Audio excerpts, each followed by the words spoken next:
Apa sih seorang pemimpin yang relevan itu? Well, relevan itu menurut saya hanyalah alat bantu sekali lagi, gitu. Alat bantu untuk menjembatani antara pemimpin dengan orang-orang yang mau dia pimpin. Artinya begini, saya selalu bilang, if you want to win the man, you need to win the heart. Kalau kamu mau memenangkan orang, kamu harus memenangkan hatinya lebih dahulu. Nah, relevan itu tujuannya adalah hanya sebagai alat bantu untuk bisa masuk ke dalam hati orang. Nah, relevan tentu punya manifestasi yang berbeda-beda. Relevan itu bisa musik yang harus kita jadikan relevan, bisa penampilan fashion yang kita jadikan relevan, bisa juga atmosfer tempat dan lain sebagainya, bisa gaya bahasa kita dan lain sebagainya. Tapi ingat, bukan itu yang perlu kita, itu hanya alat bantu, bukan itu konsentrasi kita. Tujuannya adalah untuk kita bisa nyambung sama orang-orang yang kita mau jangkau, gitu. Nah, kebanyakan orang jadi salah kaprah, gitu. Malah mereka lebih berkonsentrasi pada alat bantunya, gitu. Tetapi tidak kemudian berkonsentrasi pada penjangkauannya. Sama seperti ini, kalau saya tidak menarik, tidak relevan dalam penampilan, dalam gaya bahasa,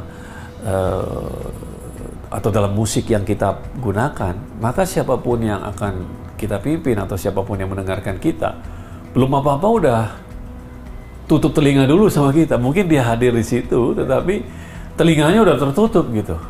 Nah, kan sayang. Artinya, mungkin yang kita sampaikan bagus, mungkin inti daripada yang kita mau presentasikan tuh luar biasa bagus. Tapi kalau orang udah keburu nutup telinganya, nutup matanya, ya berarti sia-sia semuanya itu. Nah, relevan itu artinya bagaimana kita bisa memenangkan hatinya lebih dahulu, sehingga dia mau membuka matanya, dia mau membuka telinganya, sehingga message atau konten isi daripada apa yang kita mau sampaikan itu bisa dengan mudah masuk ke dalam pemikiran dia. Saya melihat leadership sebagai satu kesempatan untuk menolong orang, untuk membangun orang. Itu yang saya maksud adalah untuk membawa orang ke posisi yang lebih baik daripada dia sebelumnya. Itu sebabnya saya selalu bilang bahwa leadership is about adding value to others. Tapi untuk kita membangun kehidupan orang, seringkali kita perlu tools, kita perlu alat bantu untuk kita bisa membantu kehidupan orang. Jadi alat bantunya adalah ministry yang kita bentuk. Tetapi tujuannya adalah untuk membangun kehidupan manusia. Jadi bukan terbalik ya, bukan kemudian mau membangun sebuah ministry terus memakai semua manusia yang ada di sekitar kita untuk membangun ministry. Tapi ministry hanyalah sebagai tool untuk kita menjangkau orang, kemudian kita membangun kehidupan orang.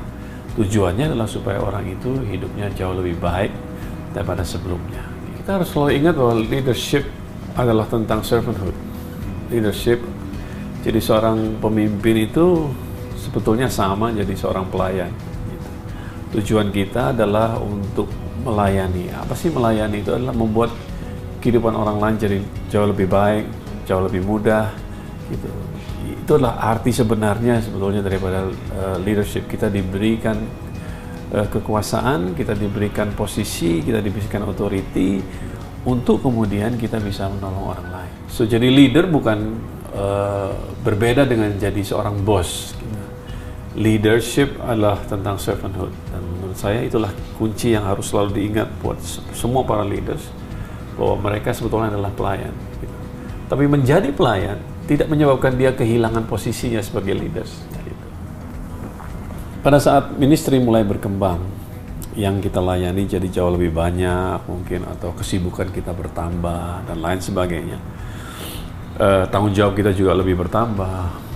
Tendensinya yang pasti adalah membuat kehidupan seorang leader jadi semakin lebih sibuk, tanggung jawabnya semakin lebih besar, dan itu akan membuat jarak antara dia dengan orang-orang yang tadinya dekat dengan dia, ya kan?